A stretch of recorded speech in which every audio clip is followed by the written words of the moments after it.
د اشرف غني او ملا یعقوب ترمنځ کوم رسمي خبرې اترې نه دي شوې، خو اشرف غني غواړي چې افغانستان لپاره د سولې په پړاو کې قرباني ورکړي.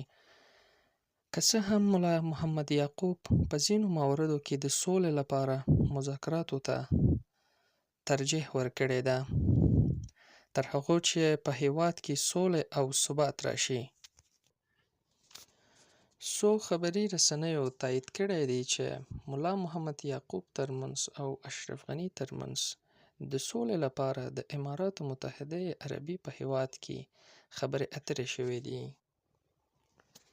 د اشرف غني او ملا محمد یعقوب ترمنځ کوم ځانګړې خبرې اترې راپور شوې نه دي، نو څو رسنیو د دوی خبرې اترې خپور کړی دی. ملا محمد یعقوب د اوسنۍ اداره کې مهم رول لري او ګورو چې افغانان ترمنځ کوم سوله چې د افغانان په ګټه وي عملي وشي.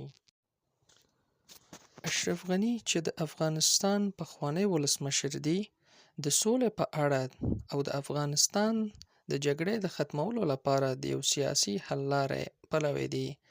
هغه د سولې پروسې لپاره کلک دریځ لري.